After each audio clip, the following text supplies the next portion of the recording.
जो विद्यार्थी मित्रों धोरण 12 चैप्टर नंबर 11 आल्कोहोल फिनोल और ईथर संयोजनों में આપણે છેલ્લે લેક્ચર નંબર 9માં આપણા પ્રશ્ન નંબર પેમ્પલેટના પ્રશ્ન નંબર 38 થી S94 સુધી ભણી ગયા હતા। હવે 38 થી S94માં 38, 39, 40, 41, 42, 43 આટલા સુધી LQ પણ આવી ગયા હતા, બરોબર। હવે S44 થી આગળ વધીએ તો ધ્યાન રાખજો, પ્રશ્ન નંબર S44નું વિધાન આ રીતનું છે। લેક્ચર નંબર 10માં આપણે S44 થી આગળ વધી રહ્યા છીએ, તો જોઈએ प्रश्न नंबर S44 નું વિધાન।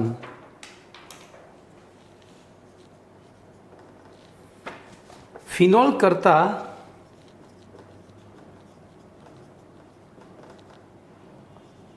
ઓર્થો અને પેરા નાઇટ્રોફિનોલ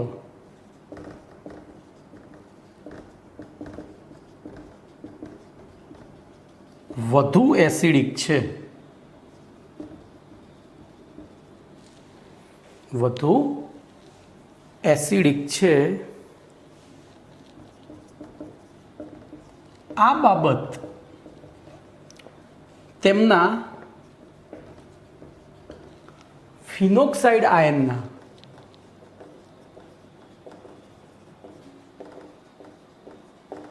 સંસ્પંદન સૂત્રોના આધારે સમજાવો। સંસ્પંદન બંધારણોના આધારે जो आज प्रश्न 1 मार्क्स में पूछी सके, पण आ समझाओ एसिडिक है समझाओ एटलू ज। तो ये वक्ते आपणे कशुं ज करवानुं नहीं, आपने अहींया पर्टिक्युलर कह्युं छे। आ 5 मार्क्सनो प्रश्न थई गयो, कारण के आपणे संस्पंदन बंधारणो दोरवाना छे, बरोबर। जो अहींया तमारो प्रश्न सीधो ज आववो होय कि फिनोल करता ऑर्थो ने पेरानाइट्रोफिनोल वधु एसिडिक है समझाओ, तो एमां कशुं ज करवानुं नहीं, त्रणेयना बंधारण दोरवाना। पहलू फिनोलનું દોરવાનું, બીજું ઓર્થોનાઇટ્રોફિનોલનું દોરવાનું અને ત્રીજું પેરાનાઇટ્રોફિનોલનું બંધારણ દોરી કાઢવાનું, બરોબર।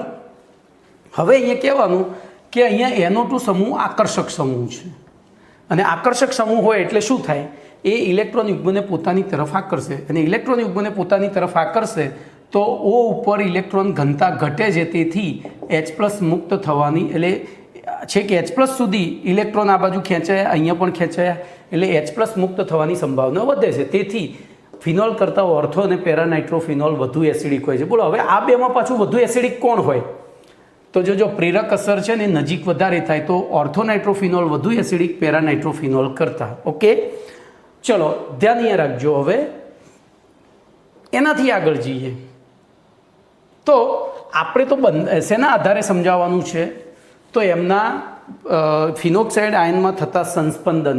तो हूँ अहींया नाना संस्पंदन बंधारणों दोरीश भाई, कारण के 3 दोरवाना छे, बरोबर। समय बहु जशे पण समजी लईए आपणे। बोलो फिनोक्साइड एटले अहींया H+ दूर थया पछी माइनस जे वीजभार वध्यो ए फिनोक्साइड आयन कहेवाय। बोलो आ इलेक्ट्रॉन युग्म अहींया जाए तो आ अहींया आवे, एटले आपणने पहेलुं बंधारण शुं मळशे को, तो पहेलुं बंधारण आवुं मळे। ए अहींया बंधकारक इलेक्ट्रॉन युग्म अहींया डबल बॉन्ड थई गयो अने ऋण वीजभार अहींया खसी गयो, बाकी बधुं एमना एम।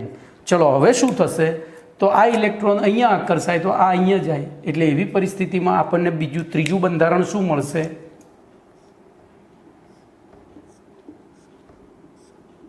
तो अहींया 2 जग्याए डबल बॉन्ड, ऊपर डबल बॉन्ड ओ, अहींया अबंधकारक इलेक्ट्रॉन युग्म पड्युं એટલે माइनस वीजभार। चलो हवे शुं थशे, तो आ माइनस अहींया आकर्षाय तो आ अहींया जाए, એટલે આપણને ચોથું બંધારણ શું મળશે,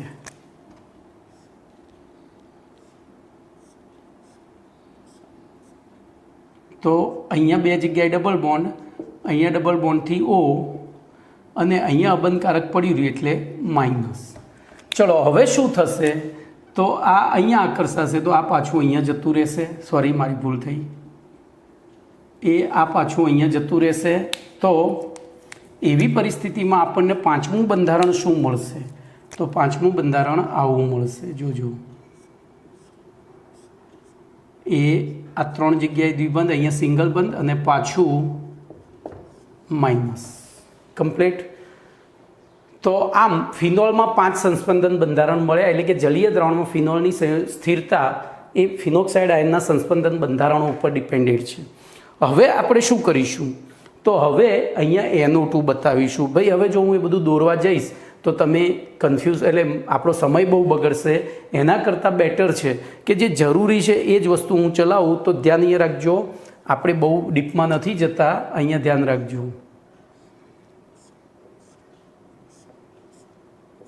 હવે આમાં છે ને તમારે બંધારણ અહીંયા આમ દોરવા પડશે, કારણ કે NO2 અહીંયા આપણે રાખીએ છીએ. ચલો વિચારો તો શું થશે. સોરી, અહીંયા મેં એક ઇલેક્ટ્રોન ઓછો દર્શાવ. તો બોલો, આ માઇનસ વીજભાર છે, તો એ ઇલેક્ટ્રોન યુગ્મ અહીંયા ખસે તો આ RU એ અહીંયા જાય. હવે ત્યાં જાય તો શું થાય વિચારો. ચલો પહેલું બંધારણ દોરી દઈએ, ધ્યાન અહીંયા રાખજો. તો પહેલું બંધારણ બોલો આવું પ્રાપ્ત થશે. અહીંયા ડબલ બોન્ડ એમના એમ, અહીંયા ડબલ બોન્ડ, અહીંયાથી N અને ડબલ બોન્ડ O એમના એમ, પણ માઇનસ વીજભાર અહીંયા આવ્યો. હવે શું થાય બોલો.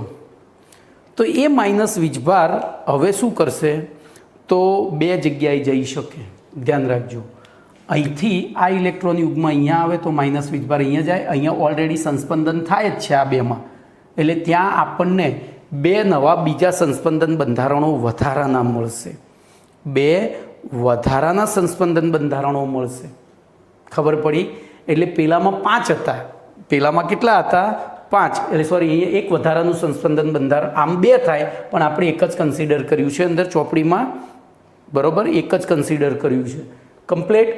અને પછી પાછો આ જો આ ઇલેક્ટ્રોન યુગ્મ ગયું અહીંયા આવ્યું, અહીંથી આ વીજભાર અહીંયા જાય. બરાબર, એટલે અહીંયા ડબલ બોન્ડ બને. ખબર પડી? એટલે આમ ટોટલ 7 થવા જોઈએ, પણ આપણને 6 આપ્યા છે, તો આપણે 6 ચોપડી પ્રમાણે જઈશું. એટલે કે ટૂંકમાં ફિનોલ કરતાં ઓર્થોનાઇટ્રોફિનોલમાં એક સંસ્પંદન બંધારણ વધારે મળે છે. એવી રીતે બોલો પેરાનાઇટ્રોફિનોલ વિચારીએ. ભાઈ આના બંધારણો તમે ચોપડીમાં ત્યારે પેમ્પલેટમાં મેં મસ્ત દોરીને આપ્યા છે, એને સમજી લેજો, કારણ કે બોર્ડ ઉપર એને એક્સપ્લેન કરવા થોડા અઘરા છે. બોલો અહીંયા પણ એવું થયું, અહીંયા પણ એવું થયું NO2. હવે NO2માં ઓલરેડી ધ્યાન રાખજો, આ માઇનસ આ પ્લસ છે જ, કારણ કે નાઇટ્રોજનના આબંધકારક ઇલેક્ટ્રોન યુગ્મનો એનો સ્વીકાર કરેલો છે. એવું અહીંયાય થશે, આ માઇનસ આ પ્લસ છે જ. બોલો અહીંયાથી ફરતા ફરતા જ્યારે અહીંયા આવીશું, એટલે તમે અંદર જુઓ, હવે તમે પેમ્પલેટ લઈને જ બેસજો તો જ ખબર પડશે. તો જો પહેલું બંધારણ છે RU છે, હું અને અહીંથી આટલે ઊંધું જોઈએ એ આ રીતનું છે. આ ઇલેક્ટ્રોન યુગમાં અહીંયા ઉતર્યો એટલે ઋણ વીજભાર અહીંયા ઉતર્યો, તો જુઓ પહેલાં એમાં ઊંધું દોરેલું છે, તો આપણે ઊંધું લખીશું. બરાબર, ત્યાં અહીંયા ઓર્થોસ્થાનમાં ઋણ આવ્યો, પછી એ ઇલેક્ટ્રોન યુગમાં અહીંયા આવ્યું, તો આ પાછું આવ્યું એટલે આ આવ્યું. હવે અહીંયા આવ્યા પછી અહીંયા NO2 છે જુઓ, અને એક સંસ્પંદન અહીંયા વધી જાય, આ ઇલેક્ટ્રોન યુગમાં અહીંયા જાય તો પેલું અહીંયા માઇનસમાં. એટલે અહીંયા પણ જો પેરા સ્થાનમાં પણ એક સંસ્પંદન બંધારણ વધારે મળે છે. બરાબર, પેરાનાઇટ્રોમાં. તો હવે લખાણ લખીશું. તો ફિનોલ, ઓર્થોનાઇટ્રોફિનોલ અને પેરાનાઇટ્રોફિનોલના અનુવર્તી ફિનોક્સાઇડ આયનમાં ઉપરોક્ત સંસ્પંદન બંધારણના આધારે કહી શકાય કે ફિનોલ કરતાં ઓર્થો અને પેરાનાઇટ્રોફિનોલના અનુવર્તી ફિનોક્સાઇડના વધુ સંસ્પંદન બંધારણો પ્રાપ્ત થાય છે. આથી ફિનોલ કરતાં ઓર્થોનાઇટ્રોફિનોલ અને પેરાનાઇટ્રોફિનોલની જલીય દ્રાવણમાં, બરાબર, અનુવર્તી જલીય દ્રાવણમાં એમના અનુવર્તી ફિનોક્સાઇડ આયન વધુ સ્થાયી હોય છે. આથી ફિનોલ કરતાં ઓર્થોનાઇટ્રોફિનોલ અને પેરાનાઇટ્રોફિનોલ વધુ એસિડિક હોય છે. પતી ગયું. તમારે આની અંદર ખાલી બંધારણ દોરતા શીખવાનું છે, બીજું કશું કરવાનું નથી ને. એને ધ્યાનથી જો આ યાદ રાખીને કરશો તો નહીં મુશ્કેલી પડે, બહુ ઇઝી છે. જ્યાં ઇલેક્ટ્રોન અપૂરતા, જો અહીંયા અપૂરતા હતા, પાઈબંધ હતો, તો જ્યાં પૂરતા હતા ત્યાંથી નીચે ઉતર્યા, પણ એમાં આપણે કાર્બનની સંયોજકતા 4થી વધવી ના જોઈએ. બોલો આ ઇલેક્ટ્રોન હું અહીંયા લાવી દઉં ને અહીંયા દ્વિબંધ રાખું તો આ સંયોજકતા 5 થઈ, એટલે આ પાઈબંધ અહીંયા ઉતરી ગયો હતો, એટલે ત્યાં ઋણ વીજભાર પેલો તટસ્થ થઈ ગયો, અહીંયા ડબલ બોન્ડ થઈ ગયા. આટલું જ વિચારવાનું છે. વળી ઓર્થો સ્થાન કરતાં પેરા સ્થાન ઉપર નાઇટ્રો સમૂહની ઋણ પ્રેરકની અસરકારકતા વધુ હોય છે. જોજો ભાઈ, આ યાદ રાખજો. મેં કદાચ હમણાં સ્થાન ઉપર, હું પહેલાંમાં પ્રેરક અસરમાં હું એવું કહ્યું હતું, એ મારી ભૂલ હતી કદાચ, કે જેમ નજીક હોય તેમ વધારે અસર થાય, પણ અહીંયા એ સાચું જ છે, ખોટું નથી. એ સાચું છે, ખોટું નથી, પણ અહીંયા એક ખોટું કેમ પડ્યું છે એ મારી ભૂલે નહોતી. તો ધ્યાન રાખજો, એક ભૂલનું કારણ પણ આપી દઉં. બોલો, અહીંયા OH અને અહીંયા NO હોય તો એ અહીંયા આંતરાણવી H બંધ રચાઈ જાય, અને આંતરાણવી H બંધ રચાય એટલે ઓર્થોનાઇટ્રોફિનોલની લેટીસ ઉર્જા વધી જાય. લેટીસ ઉર્જા જલીયકરણ ઉર્જા કરતાં વધી જાય તો એ પાણીમાં ઓછો ઓગળે તો H+ ઓછા મુક્ત કરે. સાચું કારણ ચોપડીમાં નથી આપ્યું, તો આપણે જોઈએ હવે. તો અહીં ઓર્થો સ્થાન કરતાં પેરા સ્થાન ઉપર નાઇટ્રો સમૂહની ઋણ પ્રેરક અસરકારકતા વધુ હોય છે. જો અહીંયા મેં કૌંસમાં કારણ લખીને આપ્યું છે. અહીં ઓર્થોનાઇટ્રોફિનોલમાં રચાતા અંતઃઆણ્વીય H બંધના કારણે તેની દ્રાવ્યતા ઓછી હોય છે. આથી તેની એસિડિક પ્રબળતા પેરાનાઇટ્રોફિનોલ કરતાં ઓછી હોય છે. આથી ઓર્થોનાઇટ્રોફિનોલ કરતાં પેરાનાઇટ્રોફિનોલ વધુ એસિડિક. કાયદેસર ઓર્થોનાઇટ્રોફિનોલ વધુ એસિડિક હોવું જોઈએ, પરંતુ એમાં રચાતા અંતઃઆણ્વીય H બંધના કારણે એની દ્રાવ્યતા ઘટે છે, એટલે પેરાનાઇટ્રોફિનોલની એસિડિક પ્રબળતા વધુ હોય છે. તો આટલું લખવાનું છે તમારે, બીજું કશું લખવાનું નથી. ચલો, એના પછી S95 જોઈએ.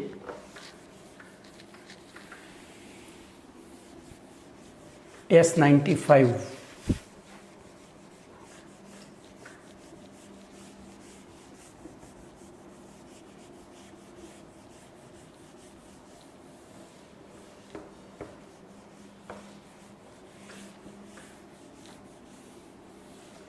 તો S95નું વિધાન છે, ઔદ્યોગિક રીતે મહત્ત્વના આલ્કોહોલ સંયોજનોના નામ જણાવો. ભાઈ હું સીધું જ કહી દઉં છું, મિથેનોલ અને ઇથેનોલ એ ઔદ્યોગિક રીતે બહુ જ મહત્ત્વના આલ્કોહોલ સંયોજનો છે. હવે આપણે જોઈશું પ્રશ્ન નંબર 45. મિથેનોલની બનાવટ પછી ગુણધર્મો અને ઉપયોગો જણાવો. બોલો, કમ્પ્લીટ. તો મિથેનોલની બનાવટ આપણે ચેપ્ટર 5માં ભણી ગયા છીએ, પૃષ્ઠ રસાયણમાં. પૃષ્ઠ રસાયણમાં પ્રશ્ન હતો ઉદ્દીપકની વર્ણનાત્મકતા. બોલો, એમાં આપણે આ થિયરી ભણી ગયા હતા. મેં તમને ટ્રીક આપી હતી કે CO અને H2 આ ત્રણ વચ્ચે જુદા જુદા ઉદ્દીપકની હાજરીમાં કુંજો અને કાગડો, નિકુંજો બરોબર, કુંજો અને કાગડો એવી નિકલ કોપર, નિકુંજો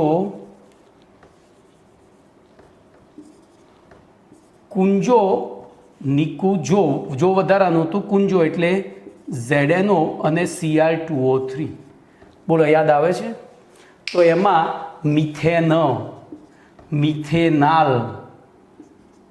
અને મિથેનોલ, તો જો એ આવી ગયું, કુંજો અને કાગડો. કમ્પ્લીટ. તો બનાવટ આવડી ગઈ.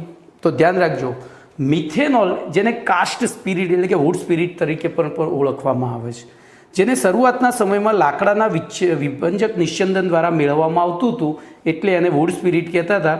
પરંતુ વર્તમાન સમયમાં મુખ્યત્વે કાર્બન મોનોક્સાઇડની હાઇડ્રોજન જળવાયુ કાર્બન મોનોક્સાઇડની ઊંચા તાપમાને અને દબાણે ZNO Cr2O3ની હાજરીમાં ઉદ્દીપકીય હાઇડ્રોજનેશન પ્રક્રિયા કરતાં મિથેનોલ પ્રાપ્ત થાય છે. બોલો, આપણે ઓલરેડી ભણી ગયેલા છીએ આ થિયરી. હવે એના ગુણધર્મોની વાત કરીએ તો મિથેનોલ 337 કેલ્વિન ઉત્કલન બિંદુ ધરાવતું રંગવિહીન ઝેરી પ્રવાહી છે. હવે ધ્યાન રાખજો, 337 - 273 કરીએ એટલે 4, 13માંથી 7 ગયા એટલે 6. જોજો, મિથેનોલ, ઇથેનોલ. બોલો, ઇથેનોલનું ઉત્કલન બિંદુ મેં તમને યાદ રખાયેલું છે, કેટલું? 78. મિથેનોલનું મેં તમને ટ્રીક આપી હતી, 78. હવે મિથેનોલ ઇથેનોલના આણ્વીય દળમાં કેટલો તફાવત છે? તો CH2 જેટલો. એના આણ્વીય સૂત્રમાં CH2 જેટલો જ તફાવત ને. પેલું CH4 અને પેલું CH3, એટલે કે એક કાર્બન અને 2 હાઇડ્રોજન વધારાના થયા. તો આનું દળ થાય 14 ગ્રામ. તો આમાંથી 14 બાદ કરો એટલે 64 આવી જાય. પેલું 78 ને એમાંથી 14 બાદ કરો એટલે 64. બોલો યાદ રહી જશે. મિથેનોલનું ઉત્કલન બિંદુ કેટલું છે? 64 કેલ્વિન, અરે 64 સેલ્સિયસ. પેલું ઇથેનોલ 78, મિથેનોલ 78, ઇથેનોલ -14 એટલે મિથેનોલ. તો 78 -14 એટલે મિથેનોલનું ઉત્કલન બિંદુ. ઓકે. બોલો ગુણધર્મમાં લાઈફ ટાઈમ આપણને મિથેનોલ ઇથેનોલ આ બેના જ ઉત્કલન બિંદુ પૂછાય, બીજા કોઈના ના પૂછાય, કારણ કે ચોપડીમાં આપેલા છે, થિયરીમાં આપેલા છે, એટલે કોષ્ટકમાં આપેલા ઉત્કલન બિંદુ ના પૂછાય, પણ આપણને આ યાદ રહેવા જોઈએ. પછી હાનિકારક અસર, તો મિથેનોલની ઓછી માત્રાના સેવનથી અંધાપો આવી શકે, પરંતુ વધુ માત્રાના સેવનથી મૃત્યુ. હવે લઠ્ઠાકાંડ તમે શબ્દ સાંભળેલો છે. આ લઠ્ઠાકાંડમાં જ્યારે દેશી દારૂ લોકો બનાવતા હોય ને એમાં વધુ પડતું વિભંજન થઈ જાય તો ઇથેનોલ આપણે પી શકીએ. આપણે પીવામાં જે દારૂ વાપરીએ છીએ એ ઇથેનોલ છે, પણ જો એમાં વિભંજક થઈ જાય નિસ્યંદન તો એ ઇથેનોલ મિથેનોલ બની જતો હોય છે. એ મિથેનોલ આપણા માટે ઝેરી છે. એટલે થોડી માત્રામાં જો તમે દારૂડિયો લઠ્ઠો, એને લઠ્ઠો કહીએ છીએ આપણી ભાષામાં, લઠ્ઠો પી ગયો હોય તો અડધા કલાકમાં આંધળો થઈ જાય, જો વધારે પી ગયો તો કલાકમાં એના રામ રમી જાય, બાકી આંધળો તો થઈ જ જાય. ચલો એના પછી બોલો એના ઉપયોગો. તો સૌથી પહેલો ઉપયોગ ફોર્માલ્ડિહાઇડની બનાવટમાં. એનો સૌથી પહેલો ઉપયોગ CH3OH. બોલો હું આનું રિડક્શન કરી નાખું, અરે ઓક્સિડેશન, રિડક્શન ક્યાં, આપણે હમણાં જ ભણી ગયા આગળના આ પાઠમાં. બોલો K2Cr2O7H2SO4 અથવા KMnO4 ઓક્સિડેશન કરું તો શું થઈ જાય? કયા તાપમાને કરું? તો ફોર્માલ્ડિહાઇડના તાપમાનથી ઊંચા તાપમાને. એટલે શું થાય? આગળ એનું ઓક્સિડેશન થઈને ફોર્મિક એસિડ બનતું અટકે. બરાબર. તો એના ઉત્પાદનમાં આપણે એનો ઉપયોગ કરીએ છીએ. અને પેઇન્ટ અને વાર્નિશની બનાવટમાં, પેઇન્ટ એટલે આપણા ઘરમાં જે કલર કરીએ છીએ, વાર્નિશ એટલે લાકડાને જે પોલિશ કરીએ છીએ, એની બનાવટમાં એ દ્રાવક તરીકે ઉપયોગી છે. તો અહીંયા પ્રશ્ન નંબર 45 પણ પૂરો થઈ ગયો. હવે પ્રશ્ન નંબર 46ની વાત કરીશું. તો પ્રશ્ન નંબર 46નું વિધાન જોઈએ તો ઇથેનોલની બનાવટ,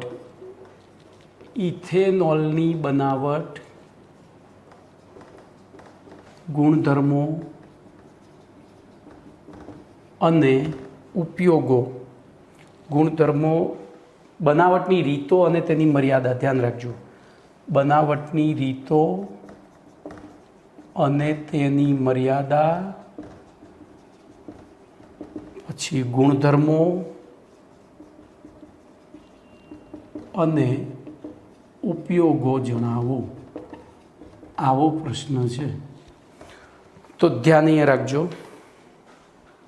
ઇથેનોલનું ઔદ્યોગિક ઉત્પાદન મુખ્યત્વે શેરડી શર્કરા, જેને આપણે સુગર કેન કહીએ છીએ, એમાંથી કરવામાં આવે છે. અને આ માટે મોલાસીસ એટલે શું? તો સુગર ફેક્ટરીની અંદર જ્યારે શેરડીના રસના છાંટા ચારે બાજુ ઉડ્યા હોય, પછી એ લોકોને ધોવું પડે બધું, મશીનરીને બધું.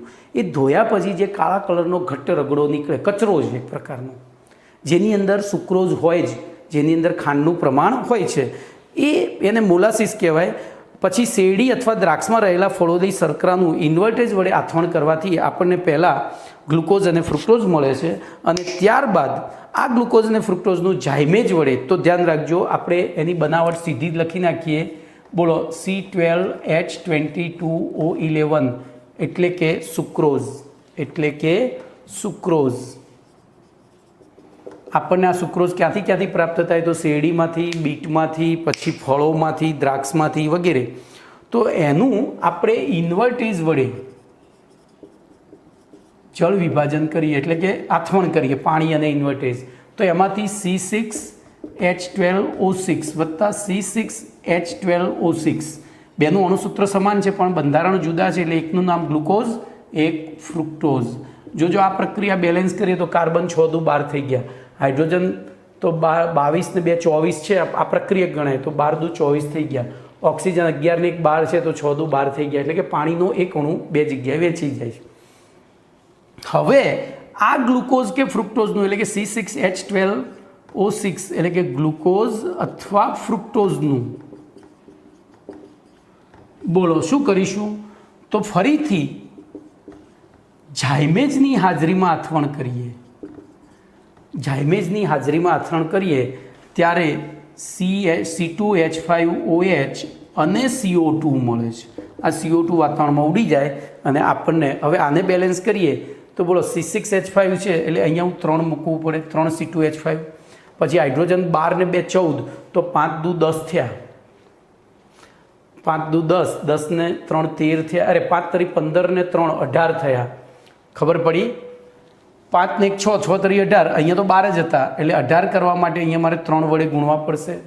બોલો કાર્બન તો 6 થઈ ગયા, 3 સોરી મારી ભૂલ થઈ, કાર્બન ત્યાંય છે ને એટલે અહીંયા ખાસ બેલેન્સ કરવામાં એટલું યાદ રાખજો કે 2CO2 પેદા થાય છે, 2CO2 પેદા થાય છે. તો 2 ને 2 4.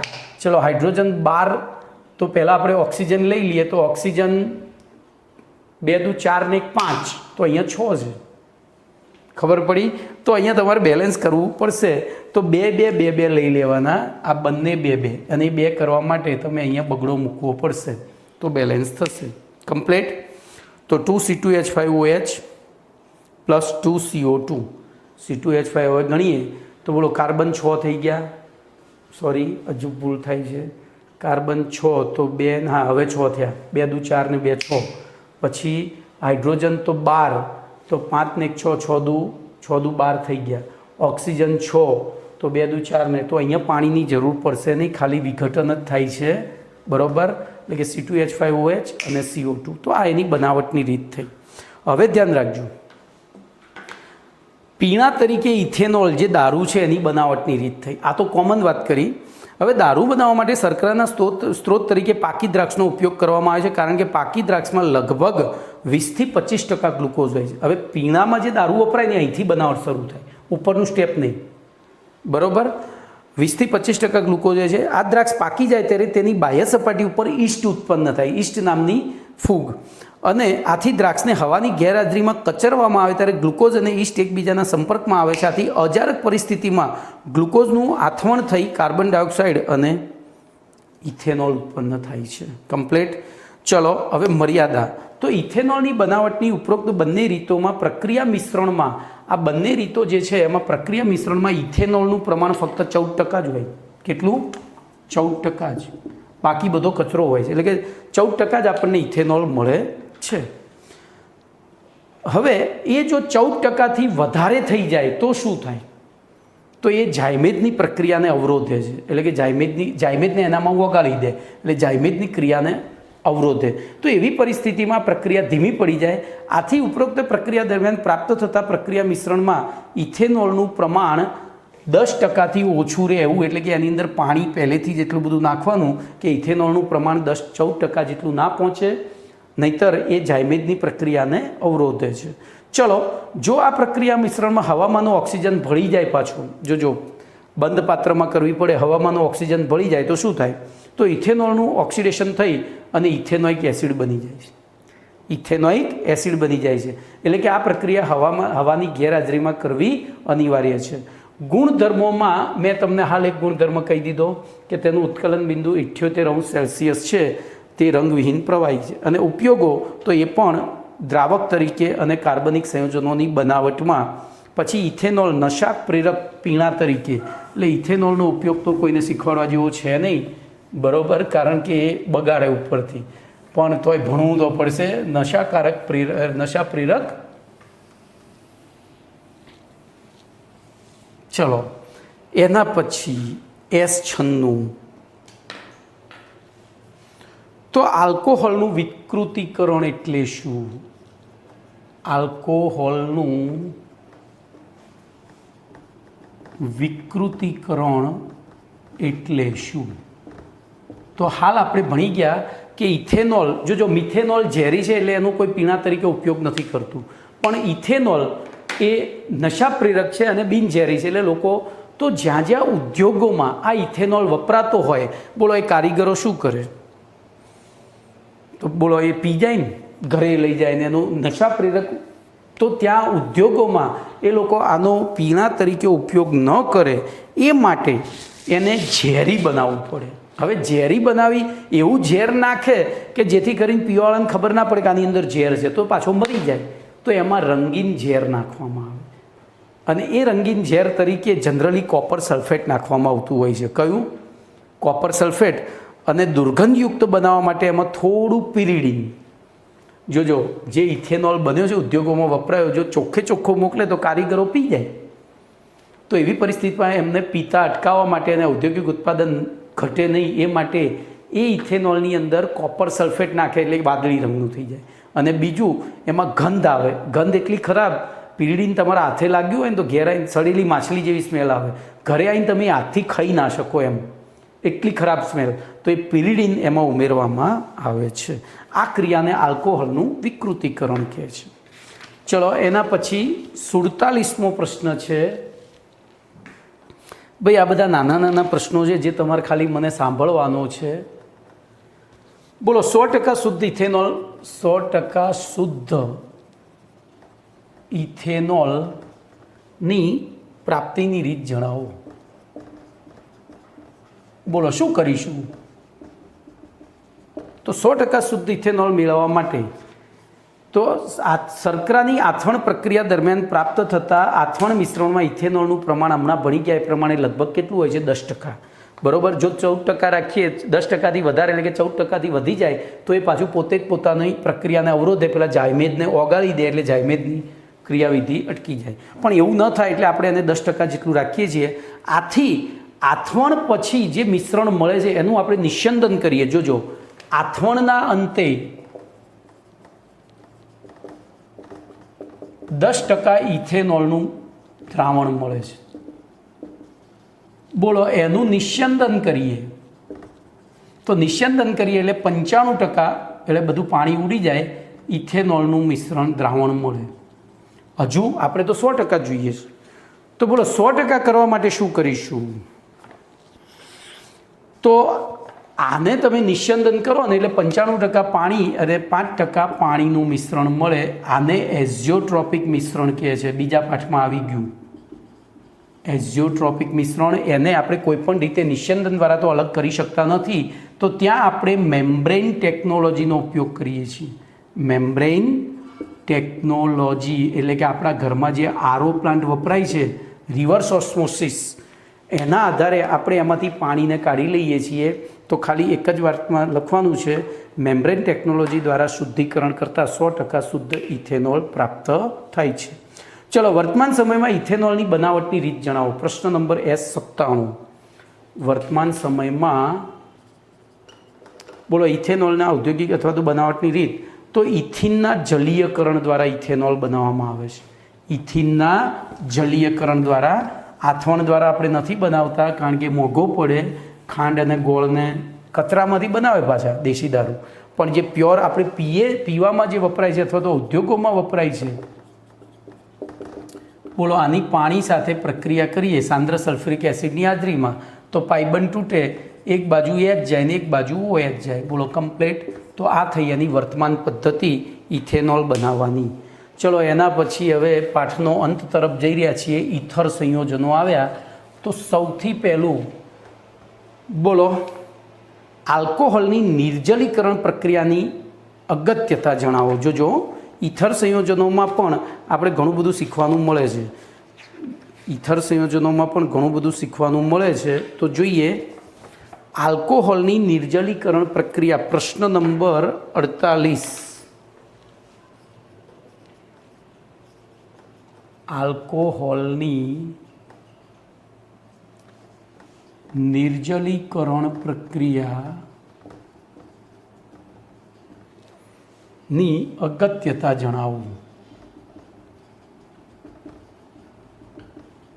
બોલો, વિચારો. તો તમે વિચારો. જો તમને આ જવાબ આવડે છે એટલે હું તમને કહું છું તમે વિચારો. તો જો હવે તમે છે ને આ પ્રશ્નની પ્રક્રિયા લખો એટલે તમને ખ્યાલ આવશે કે આમાં આપણે શું અગત્યતા વિચારી શકીએ. તો હું સાદામાં સાદો આલ્કોહોલ લઉં, CH3CH2OH. બોલો, એમાંથી પાણીનો અણુ દૂર કરું. બોલો, પાણીનો અણુ દૂર કરું તો ત્યાં આપણી પાસે બે ઓપ્શન છે. પાણી દૂર કરવા માટે આપણે આગળ આ પ્રક્રિયા ભણી ગયા છીએ, મેં તમને આગળ કહી હતી. બોલો, સાંદ્ર સલ્ફ્યુરિક એસિડ, અને અહીંયા પણ સાંદ્ર સલ્ફ્યુરિક એસિડ જ પણ તાપમાન જુદું જુદું રાખવાનું છે। તાપમાન જુદું જુદું રાખવાનું છે। એકમાં 413 કેલ્વિન, આ 443 કેલ્વિન અને 413 કેલ્વિન। જો 443 કેલ્વિન તાપમાને કરીશું તો સિમ્પલ તમે હવે વિચારી શકો, તાપમાન ઊંચું છે, તાપમાન ઊંચું હોય એટલે પાણી શોષી જ લે, પાણી શોષી લે, તો એ વખતે CH2 ડબલ બોન્ડ CH2 થાય। અને તાપમાન નીચું હોય ત્યારે શું થાય હવે વિચારીએ તો તાપમાન નીચું હોય ને ત્યારે પાણી તો શોષે પણ પેલું વધુ માત્રામાં શોષે, એટલે કે એક જ અણુમાંથી પાણીનું અણુ ગુમાવે। એક જ અણુમાંથી, હું અહીંયા બે એક કામ કરું, તમને બંનેની ક્રિયાવિધિ જ સમજાવી દઉં ને, એટલે તો ધ્યાન રાખજો, CH2 OH OH અરે H। તો તાપમાન ઊંચું હતું એટલે વધુ માત્રામાં પાણી ખેંચ્યું, વધુ માત્રામાં ખેંચ્યું એટલે કે દરેક અણુમાંથી ખેંચ્યું। જ્યારે આમાં શું થયું,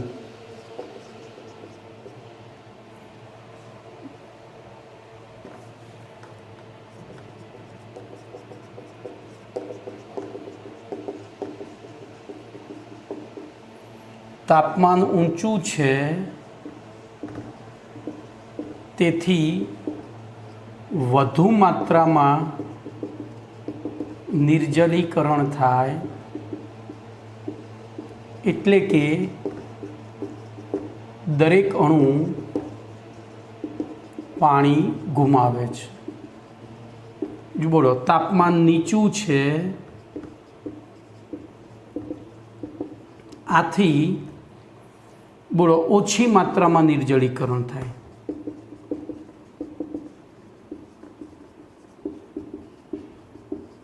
અને ઓછી માત્રામાં થાય એટલે કે બે અણુ ROHના બે અણુ ભેગા મળી પાણીનો એક અણુ ગુમાવે છે।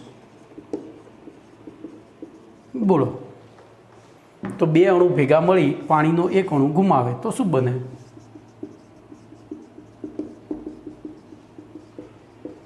બોલો, કમ્પ્લીટ ખબર પડી ગઈ? તો હવે આના ઉપરથી લખીશું શું એ વિચારો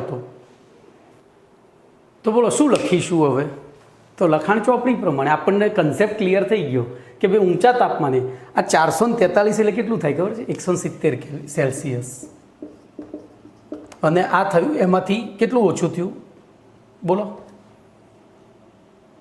30 ઓછું થયું ને, તો 140 સેલ્સિયસ। તો આ ચેક કરી લ્યો ભાઈ, કારણ કે મને જૂના સિલેબસ પ્રમાણે 443 માઇનસ 273 બરાબર 170। તો 170 સેલ્સિયસ ને 140 સેલ્સિયસ, 140 એ ઓછા તાપમાન નીચું છે એટલે ઓછી માત્રામાં નિર્જલીકરણ થાય, એટલે કે ROHના બે અણુ ભેગા મળી પાણીનું એક અણુ ગુમાવે। પેલામાં વધુ માત્રામાં નિર્જલીકરણ થાય એટલે કે ROHનો દરેક અણુ પાણી ગુમાવે। દરેક અણુ પાણી ગુમાવે તો આલ્કિન બને, બે ભેગા થઈને પાણીનું એક અણુ ગુમાવે તો ઈથર બને અનુવર્તી। કમ્પ્લીટ? તો અહીંયા ધ્યાન રાખજો, હવે શું લખવાનું છે એ તમને કહું તો આલ્કોહોલ સંયોજનોની સાંદ્ર સલ્ફ્યુરિક એસિડ અથવા તો સાંદ્ર ફોસ્ફોરિક એસિડ બે ચાલે છે અહીંયા ની હાજરીમાં ગરમ કરતાં તેમનું નિર્જલીકરણ થાય છે, પરંતુ આ પ્રક્રિયાની પરિસ્થિતિના આધારે આલ્કોહોલનું નિર્જલીકરણ થઈ અનુવર્તી ઈથર સંયોજન અથવા આલ્કોહોલ સંયોજન આલ્કિન સંયોજન બને છે। આમ આલ્કોહોલની હવે જોજો એનું મહત્વ શું છે અથવા તો અગત્યતા શું છે, તો આમ આલ્કોહોલની નિર્જલીકરણ પ્રક્રિયામાં યોગ્ય તાપમાને આપણે ઈથર અથવા આલ્કિન બંને, એટલે કે યોગ્ય પ્રક્રિયા પરિસ્થિતિ પસંદ કરી આલ્કોહોલમાંથી અનુવર્તી આલ્કિન અથવા ઈથર બંને સંયોજનો બનાવી શકાય છે। જેમ કે ઇથેનોલની સાંદ્ર સલ્ફ્યુરિક એસિડ સાથે 443 કેલ્વિન તાપમાને પ્રક્રિયા કરતાં અનુવર્તી ઇથિન બને છે, જ્યારે 413 કેલ્વિન તાપમાને પ્રક્રિયા કરતાં નિર્જલીકરણ થઈ અનુવર્તી ઈથર મળે છે। બોલો, કમ્પ્લીટ? એટલે કે ઇથોક્સી ઇથેન પ્રાપ્ત થાય છે। ચલો, હવે આલ્કોહોલના આને દ્વિઆણવીય નિર્જલીકરણ કહેવાય, આ એક આણવીય નિર્જલીકરણ કહેવાય। જો આ પ્રશ્ન આ રીતે પૂછાય, આલ્કોહોલનું એક આણવીય નિર્જલીકરણ સમજાવો, તો ત્યાં કશું જ કરવાનું નહીં, આટલું સમજાવી દેવાનું। દ્વિઆણવીય પૂછાય તો આ રીતે સમજાવવાનું છે નીચેનું। હવે પ્રશ્ન નંબર આપણે જોઈશું આગળનો,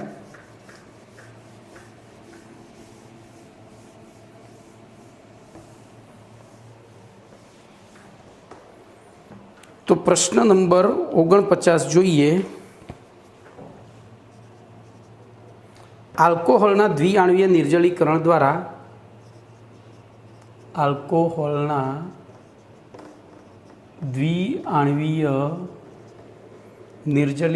દર દ્વારા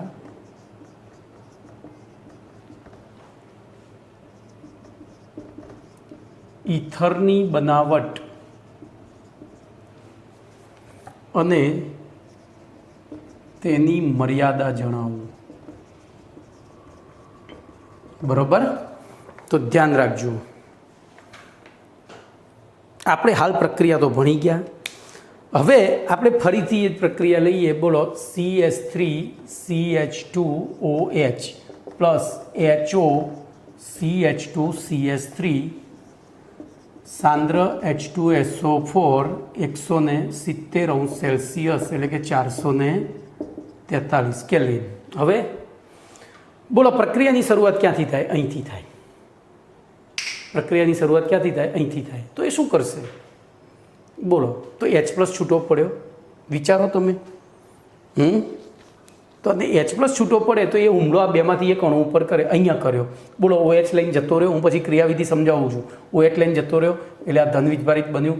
ધનવીજભારિત બન્યું તો એ હવે શું થશે? બોલો, ઇલેક્ટ્રોન અનુરાગી પ્રક્રિયા થશે કે કેન્દ્ર અનુરાગી?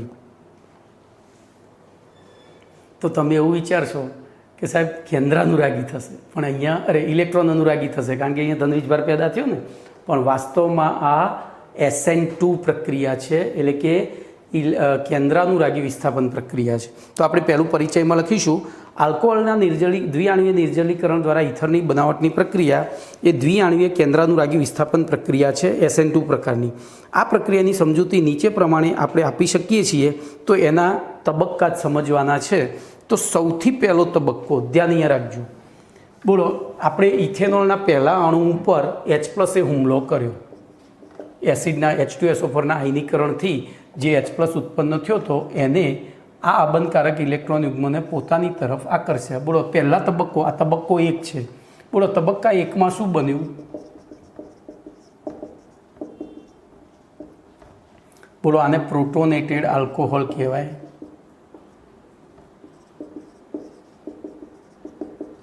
બીજું નામ તમને શીખવાડ્યું હતું. બોલો, કયું? બોલો, ઓક્ઝોનિયમ આયન. શું કહેવાય? ઓક્ઝોનિયમ આયન. હવે મારી એક ભૂલ છે, અહીંયા પ્લસ લખવું પડે. બોલો, કમ્પ્લીટ. હવે તબક્કા 2માં શું થશે? તો બીજો તબક્કો, તો ધ્યાન રાખજો. આ રીતે બનેલો ઓક્ઝોનિયમ આયન બોલો આલ્કોહોલનો બીજો અણુ પકડશે. આલ્કોહોલનો બીજો અણુ પકડશે.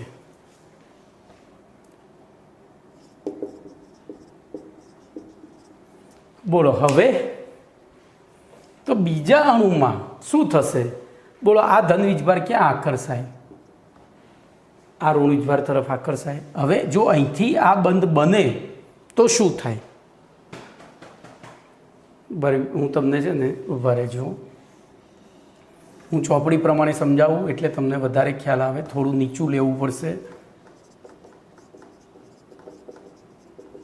કારણ કે હું અહીંયા સમજાવી દઉં પછી તમારે જોવામાં તકલીફ પડે. તો આ ધનવીજભારિત હતો. હવે અહીંયા લઈશ CH3CH2OH. બોલો, અહીંયા શું થશે? હવે આ ઓલરેડી એક એસિડ તરીકે વર્ત્યો છે, તો આ કઈ રીતે વર્તશે? બેઝ તરીકે. એટલે કે આ ઇલેક્ટ્રોન યુગ્મને અહીંયા મોકલશે. આ માઇનસ, આ પ્લસ થશે. ખબર પડી? આ ઇલેક્ટ્રોન યુગ્મને અહીંયા મોકલી દે એટલે આ બેઝ, એક અણુ એસિડ તરીકે વર્ત્યો તો બીજો બેઝ તરીકે વર્તે. ચલો, તો હવે શું થશે? બોલો, વિચારો.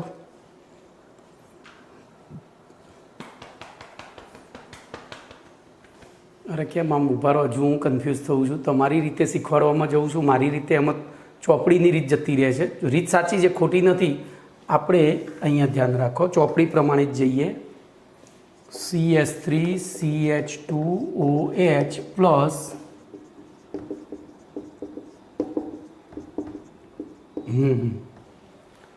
બોલો, હવે શું થાય?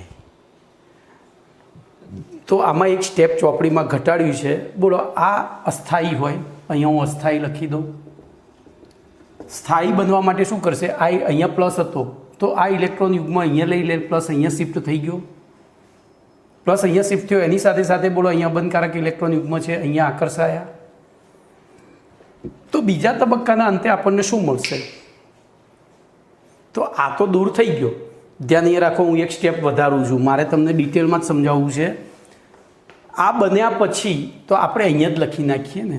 ચલો આગળ શું થશે? તો એ H2O ગુમાવશે, આ ઇલેક્ટ્રોન યુગ્મ અહીંયા જતું રહે એટલે માઇનસ H2O થઈ ગયો અને આપણને શું મળ્યું? CH3CH2 પ્લસ મળ્યું, ઇથાઇલ કાર્બોકેટાઇન. હવે બીજા તબક્કામાં તમારે ભાઈ ભેગું દર્શાવવાનું, એ અહીંયા દર્શાવવાનું છે.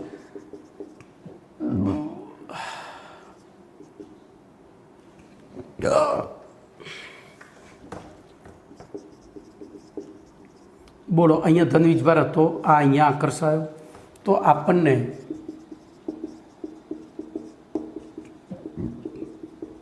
બોલો અહીંયા કાર્બન ઉપર શું આવ્યો? પાછો ધન વીજભાર આવ્યો.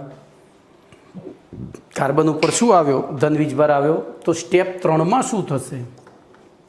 એટલે પછી ફરીથી પાછો અસ્થાયી બન્યો.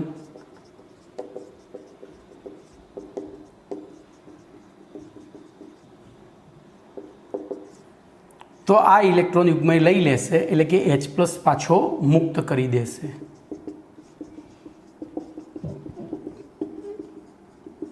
બોલો ઇથર બની ગયો અને આ H પ્લસ ફરીથી પાછો અહીંયા પહેલું સ્ટેપ ચાલુ કરી દેશે. કમ્પ્લીટ. મેં ભાઈ જુઓ મારી રીતે સમજાવ્યું છે, તમારે વચ્ચેનું સ્ટેપ અહીંથી આ રાખવાનું છે અને પછી અહીંયા પ્લસ પાણીનું અણુ કરી દેવાનું. ચલો હું એ સ્ટેપે કરી જ દઉં.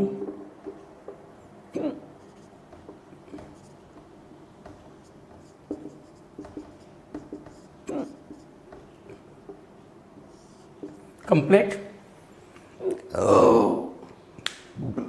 ચલો હવે આની મર્યાદા જુઓ.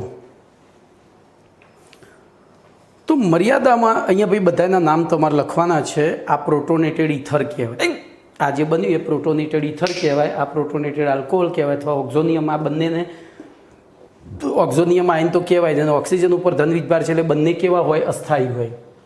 ચલો હવે આલ્કોહોલની નિર્જલીકરણ પ્રક્રિયા દ્વારા ઇથરની બનાવટથી માત્ર ને માત્ર પ્રાથમિક આલ્કોહોલમાંથી જ અનુવર્તી ઇથર બનાવી શકાય. વળી એ ઇથર જે બને હંમેશા સંમિત ઇથર જ હોય. બરોબર? સંમિત ઇથર એટલે કે ઓક્સિજનની બંને બાજુ જોડાયેલા આલ્કાઇલ સમૂહ સમાન જ હોય. અસંમિત ઇથર બનાવી શકાતો નથી. વળી જો અસંમિત ઇથર બનાવવા માટે બે અલગ અલગ આલ્કોહોલની પ્રક્રિયા કરીએ તો શું થાય? તો એમાં ઘણા બધા ઇથરનું મિશ્રણ મળે. દાખલા તરીકે ઇથેનોલ ને પ્રોપેનોલ લઉં તો ડાઇથાઇલ ઇથર પણ બને, પછી ઇથાઇલ પ્રોપાઇલ ઇથર પણ બને અને ડાયપ્રોપાઇલ ઇથર પણ બને. એટલે કે અશુદ્ધિયુક્ત નિપજો મળે, એટલે કે ત્યાં આપણને શુદ્ધ. બરોબર? જો અહીંયા દ્વિતીયક અથવા તૃતીયક આલ્કોહોલનો ઉપયોગ કરવામાં આવે તો આ પ્રક્રિયામાં અવકાશી અવરોધ વધવાના કારણે એક આણ્વીય SN1 પ્રક્રિયાની ક્રિયાવિધિને અનુસરે છે. જો પ્રાથમિક હોય તો SN2, પ્રાથમિક હોય તો SN2. તો બોલો આમાં વેગ નિર્ણાયક તબક્કો કયો હશે? વેગ નિર્ણાયક તબક્કો કયો હશે? બોલો તો બીજો તબક્કો કયો? પહેલો, કારણ કે જો પહેલામાં એક જ અણુ ભાગ લે છે, ત્રીજામાં એક જ, આ બીજામાં જ બે અણુ ભાગ લે છે એટલે આ તબક્કો ધીમો હશે. ચલો એના પછી તો પરંતુ દ્વિતીયક અથવા તૃતીયક આલ્કોહોલની વિસ્થાપન પ્રક્રિયા કરતાં વિલોપન પ્રક્રિયા સરળતાથી થાય. આપણે ભણી ગયા છીએ આગળ જ. આલ્કોહોલની વિલોપન પ્રક્રિયાઓમાં આપણે ભણ્યા હતા કે જો પ્રાથમિક આલ્કોહોલ તો તાપમાન ઊંચું હતું, દ્વિતીયકમાં એનાથી નીચું થયું, તૃતીયકમાં એનાથી નીચું થયું અને એના કારણે વિલોપન પ્રક્રિયા સરળ બને એટલે ઇથર બનવાના ચાન્સીસ ઓછા થઈ જાય છે. ઓકે, ચલો એના પછી 50મો પ્રશ્ન.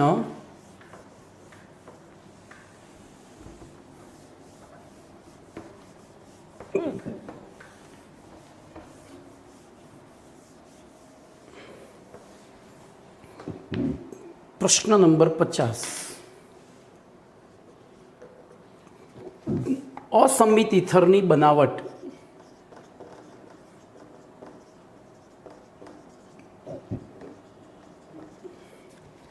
માટે આલ્કોહોલની દ્વિઆણ્વીય નિર્જલીકરણ પ્રક્રિયા યોગ્ય નથી. કારણ આપી સમજાવો. બોલો, મેં ઓલરેડી સમજાવી દીધું છે. આપણે સિમ્પલ ઉદાહરણ લઈએ. અસંમિત ઇથર બનાવવું હોય તો ROH અને R-OHનું મિશ્રણ લેવું પડે, અને એવી પરિસ્થિતિમાં બોલો આની નાની પોતાની સાથે પ્રક્રિયા થાય તો ROR, એવી રીતે આની નાની પોતાની સાથે થાય તો R' અને બે એકબીજા સાથે કરે તો આમ 3 સંયોજનોનું મિશ્રણ મળે છે. એટલે કે નિપજ કેવી મળે છે? અશુદ્ધ. આમ અસંમિત શુદ્ધ નિપજ મળતી નથી, અથવા તો અસંમિત ઇથર શુદ્ધ સ્વરૂપે મળતું નથી, એટલે યોગ્ય કહેવાય નહીં. ચલો, એના પછી ભાઈ હવે પ્રશ્નની લંબાઈ વધતી જાય છે લેક્ચરની, એટલે હું નેક્સ્ટ લેક્ચરમાં રાખીશ આગળનો પ્રશ્ન. નહીંતર પાછી બીજી એક 10 મિનિટ ઘૂસી જશે ને મને એસિડિટી ઉપડી છે. એટલે ઓકે, ચલો મળીએ કાલે.